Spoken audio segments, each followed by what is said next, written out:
Hello student, welcome back to my channel Samrat academy.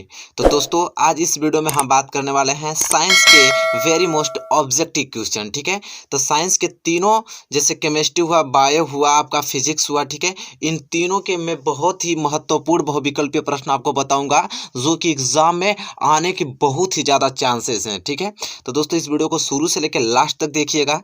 एक भी आपको क्वेश्चंस दिक्कत नहीं होगी, सारे क्वेश्चंस आपको अच्छे ढंग से समझ में आएंगे। मैं पूर्ण रूप से लिख के आपको समझाने वाला हूं। ठीक है, जैसा कि देख पा रहे हैं मैं हैंड राइटिंग से लिखा हूं और बहुत ही ज़्यादा महत्वपूर्ण प्रश्न है।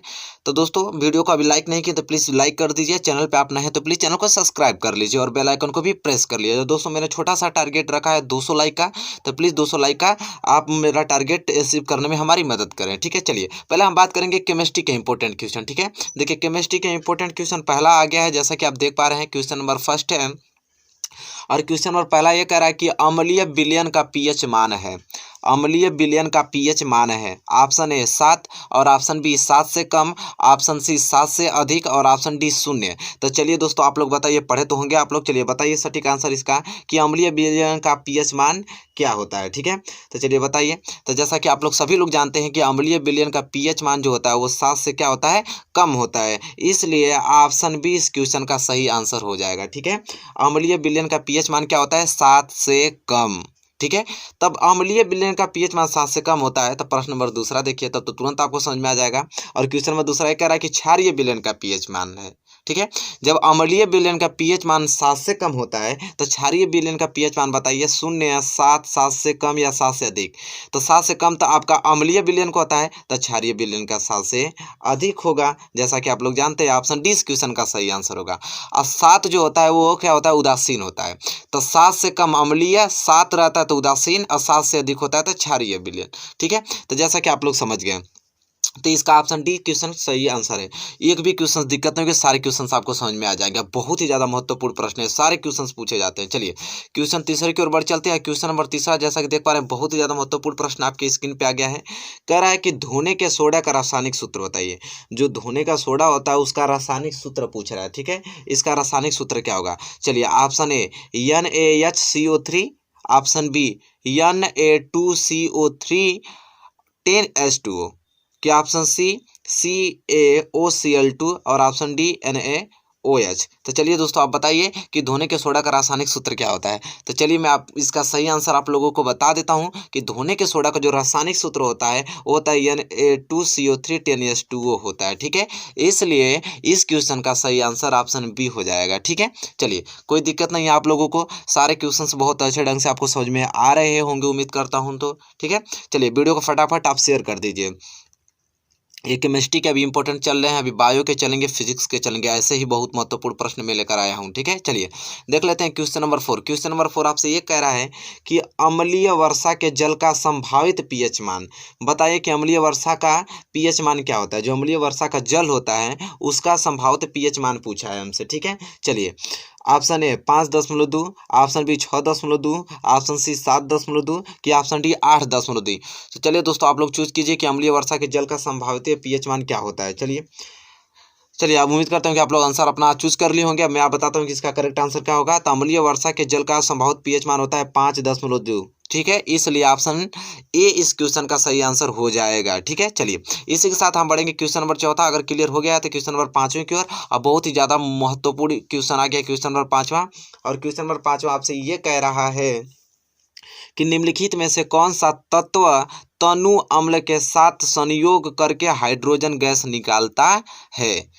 कह रहा है कि निम्नलिखित में से बताइए कि कौन सा ऐसा तत्व है जो तनु अम्ल के साथ संयोग करके हाइड्रोजन गैस निकालता है।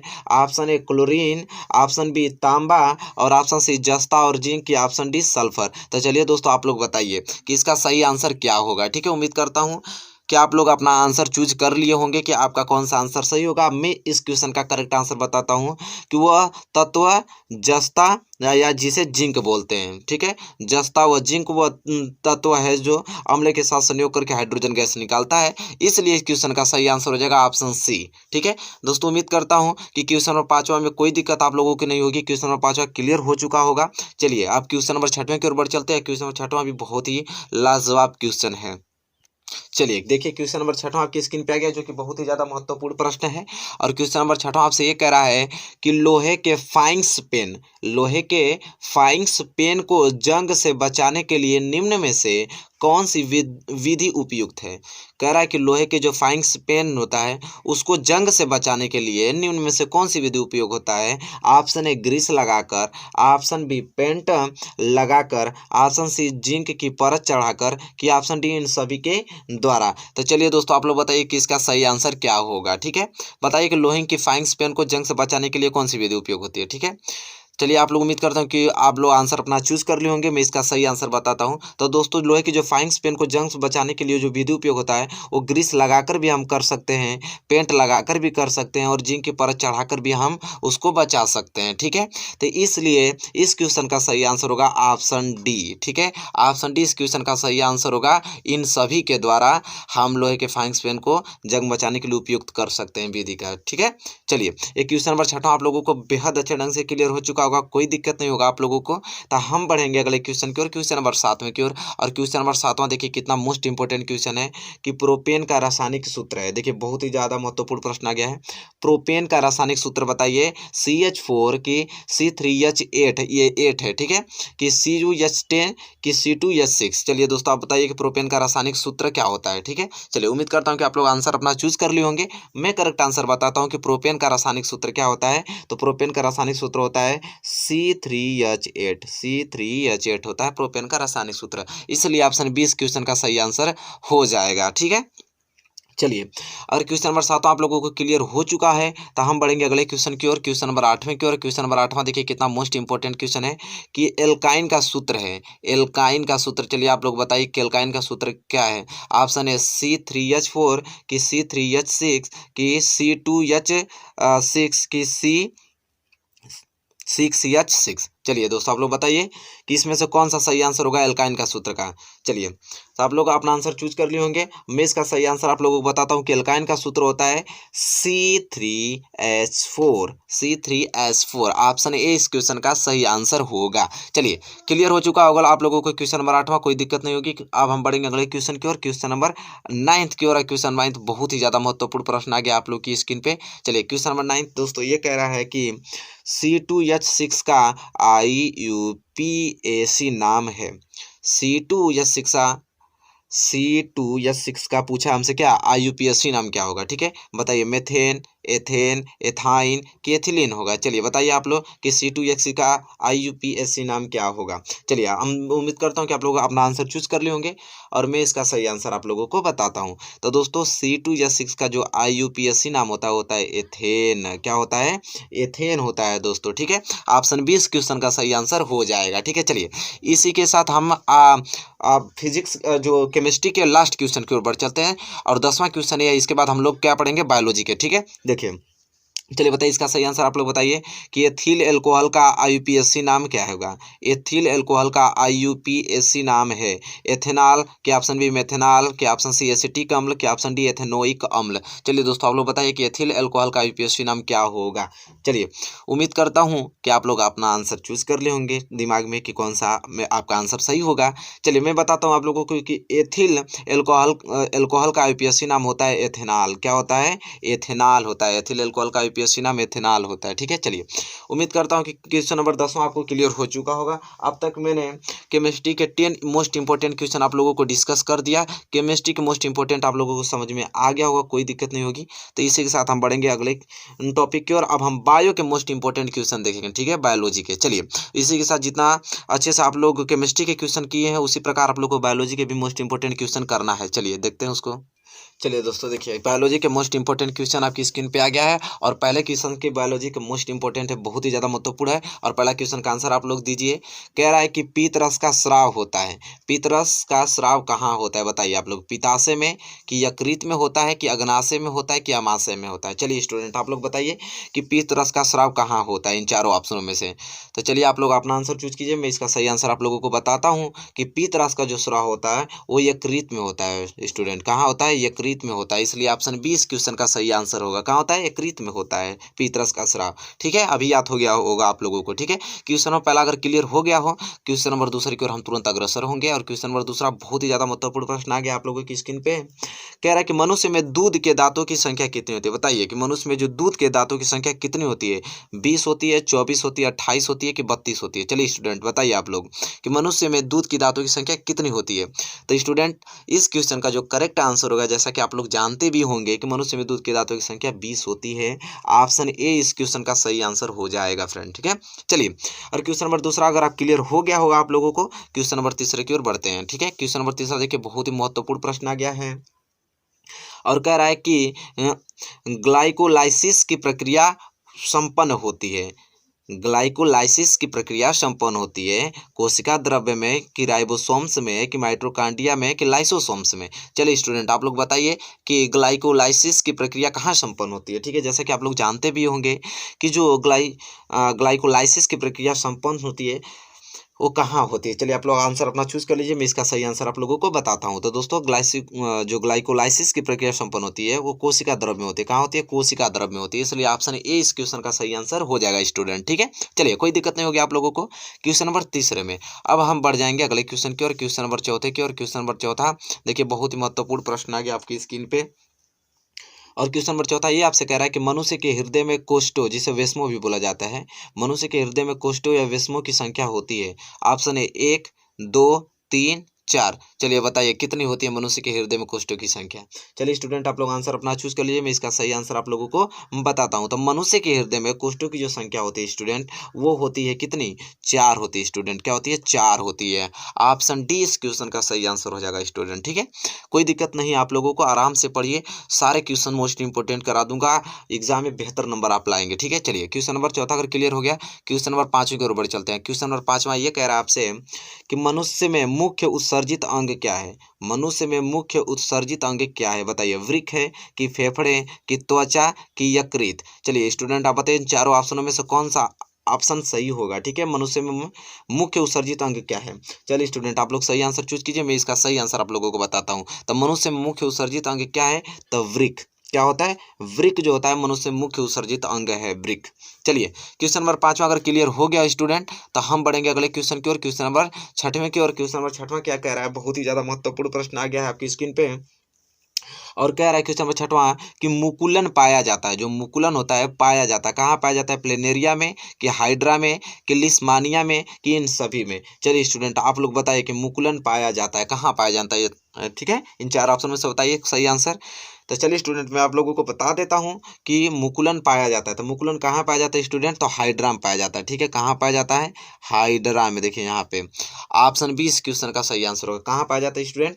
हाइड्रा में पाया जाता है। ठीक है, चलिए क्वेश्चन नंबर छठवां अगर क्लियर हो गया है तो क्वेश्चन नंबर सातवें की ओर बढ़ चलते हैं और उसे सोचने या समझने की और नोट कीजिएगा। ठीक है, बहुत ज्यादा मोस्ट इंपोर्टेंट क्वेश्चन है। चलिए देखिए क्वेश्चन नंबर 7 आपकी स्क्रीन पे आ गया जो कि बहुत ही ज्यादा महत्वपूर्ण प्रश्न है और कह रहा है कि पौधों में कायिक प्रवर्धन के लिए कौन सा भाग अधिक अनुकूल है। ठीक है, कह रहा है कि पौधों में कायिक प्रवर्धन के लिए कौन सा भाग अधिक अनुकूल है? ऑप्शन ए तना, ऑप्शन बी पत्ती, ऑप्शन सी जड़ और ऑप्शन टी प्रकलिका।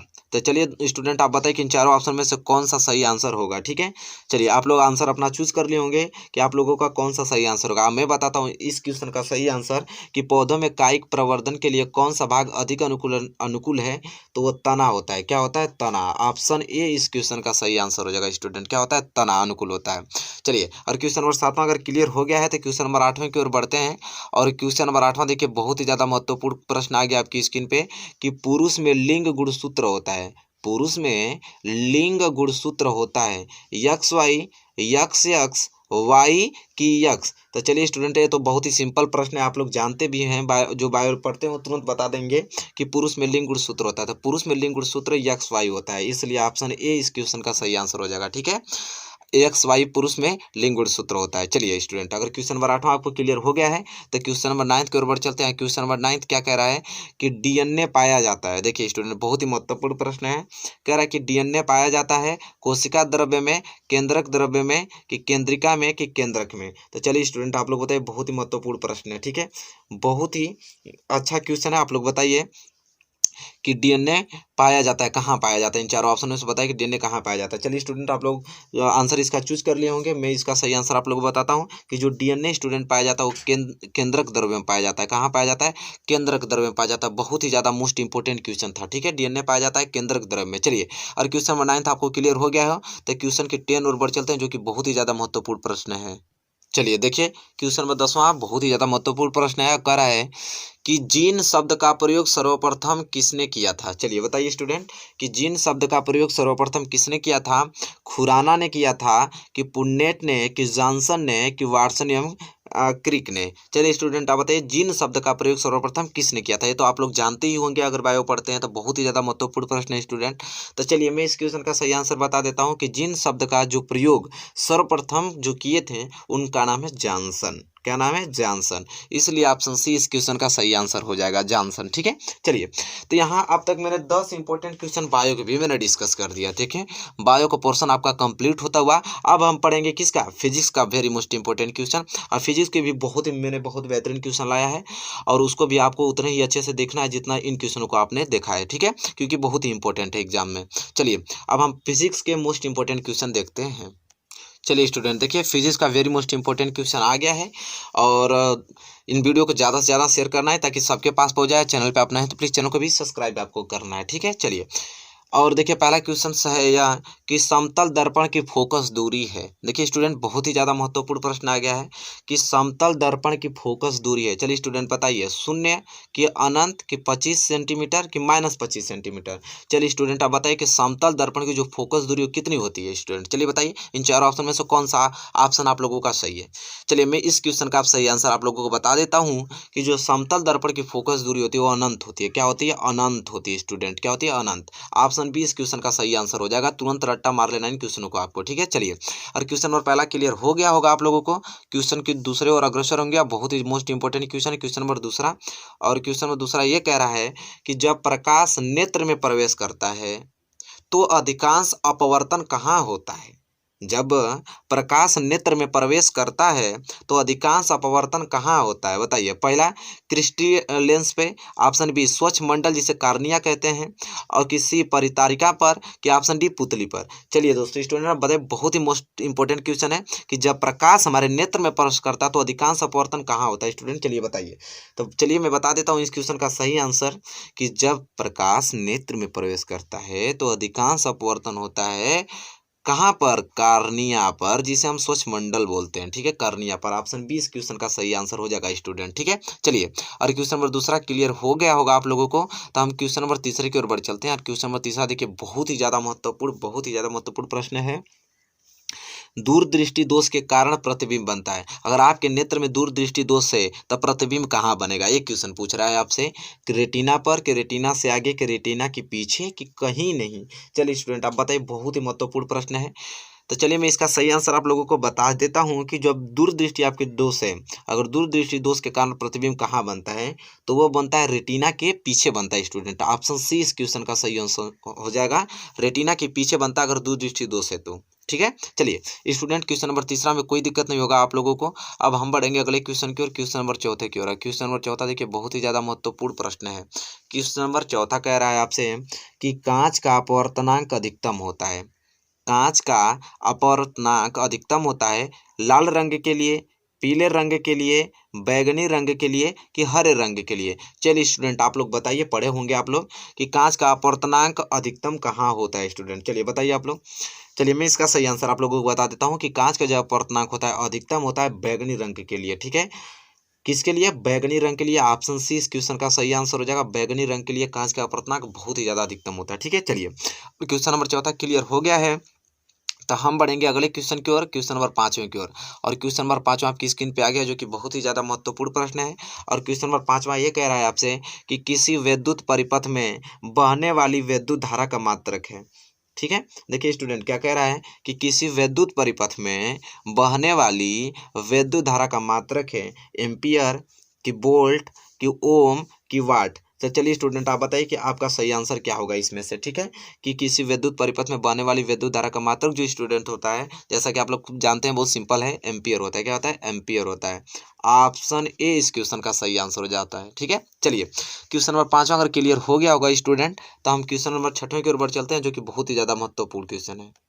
देखिए स्टूडेंट, क्वेश्चन नंबर 6 आ गया है, जो कि बहुत ही महत्वपूर्ण प्रश्न है कि डायनमो उत्पन्न करता है, डायनमो उत्पन्न करता है आवेश, विद्युत वाहक बल, विद्युत क्षेत्र कि चुंबकीय क्षेत्र। तो चलिए स्टूडेंट आप लोग बताइए कि डायनमो उत्पन्न करता है, बताइए इन चारों ऑप्शन में से कौन सा ऑप्शन सही होगा आप लोगों का, ठीक है। चलिए मैं इसका सही आंसर आप लोगों को बता ही देता हूं कि डायनमो उत्पन्न करता है, डायनमो उत्पन्न करता है विद्युत वाहक बल करता है, ठीक है। क्या करता है? विद्युत वाहक बल करता है उत्पन्न डायनमो, ठीक है। चलिए स्टूडेंट क्वेश्चन नंबर 6 आपको क्लियर हो गया होगा, कोई दिक्कत नहीं होगी आप लोगों को क्वेश्चन नंबर 6 में। तो इसी के साथ हम बढ़ेंगे अगले क्वेश्चन की ओर, क्वेश्चन नंबर 7। देखिए क्वेश्चन नंबर 7 कितना मोस्ट इंपोर्टेंट क्वेश्चन है कि किसी चालक तार में विद्युत धारा का प्रवाह होता है, किसी चालक तार में विद्युत धारा का प्रवाह होता है मुक्त इलेक्ट्रॉनों द्वारा, प्रोटॉनों द्वारा, आयनों द्वारा कि न्यूट्रॉनों द्वारा। चलिए स्टूडेंट आप लोग बताइए। तो बहुत ही मोस्ट इंपॉर्टेंट क्वेश्चन है, जानते भी होंगे आप लोग इस क्वेश्चन का आंसर कि किसी चालक तार में विद्युत धारा का प्रवाह होता है किनके द्वारा? तो मुक्त इलेक्ट्रॉनों के द्वारा। तो ऑप्शन ए इस क्वेश्चन का सही हो जाएगा, मुक्त इलेक्ट्रॉनों के द्वारा, ठीक है।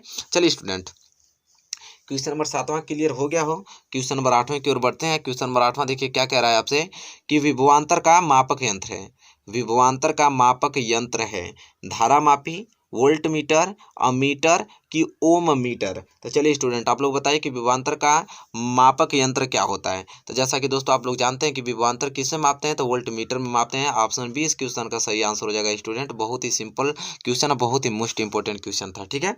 कि विभवांतर का मापक यंत्र क्या होता है? वोल्ट मीटर होता है, ठीक है। चलिए क्वेश्चन नंबर 8वां क्लियर हो गया, तो क्वेश्चन नंबर 9 की ओर बढ़ चलते हैं। क्वेश्चन नंबर 9 देखिए बहुत ही महत्वपूर्ण प्रश्न आ गया है कि स्वस्थ आंखों के लिए स्पष्ट की न्यूनतम दूरी होती है, स्वस्थ आंखों के लिए स्पष्ट की न्यूनतम दूरी होती है स्टूडेंट। चलिए बताइए आप लोग, 25 मीटर, 2.5 सेंटीमीटर, वही कि 25 सेंटीमीटर कि 2.5 मीटर। चलिए स्टूडेंट ये तो जानते हैं आप लोग कि स्वस्थ आंखों के लिए स्पष्ट की न्यूनतम दूरी क्या होती है। तो जैसा कि सभी लोग जानते हैं इन प्रश्नों का उत्तर कि स्वस्थ आंखों के लिए स्पष्ट की न्यूनतम दूरी कहाँ कितना होती है? 25 सेंटीमीटर होती है स्टूडेंट, ठीक है। ऑप्शन सी इस क्वेश्चन का सही आंसर हो जाएगा, ठीक है। उम्मीद करता हूँ क्वेश्चन नंबर 9 आपको क्लियर हो चुका होगा, कोई दिक्कत नहीं होगी। आप देखिए बढ़ते हैं हम अगले क्वेश्चन की ओर, क्वेश्चन नंबर 10वें, और यह फिजिक्स के लास्ट क्वेश्चन है कि दर्पण की फोकस दूरी स्मॉल एफ तथा वक्रता त्रिज्या कैपिटल आर के बीच संबंध है, ठीक है। चलिए बताइए कि दर्पण की फोकस दूरी एफ तथा वक्रता त्रिज्या आर के बीच क्या संबंध होता है। ऑप्शन ए एफ बराबर आर, कि एफ बराबर 1/r, कि 2f बराबर आर, क्या ऑप्शन डी एफ बराबर 2r। चलिए स्टूडेंट आप लोग बताइए दर्पण की फोकस दूरी स्मॉल एफ तथा वक्रता त्रिज्या कैपिटल आर के बीच संबंध क्या होता है स्टूडेंट। ये तो बहुत ही सिंपल साधारण प्रश्न है, आप लोग जानते भी होंगे कि दर्पण की फोकस दूरी स्मॉल एफ तथा वक्रता त्रिज्या आर के बीच क्या संबंध होता है। तो 2f बराबर आर होता है, और यहाँ से f की वैल्यू निकालेंगे आप तो यह हो जाता है r/2 हो जाता है स्टूडेंट, ठीक है। जैसा जानते भी आप लोग हैं, ऑप्शन सी इस क्वेश्चन का सही आंसर हो जाएगा।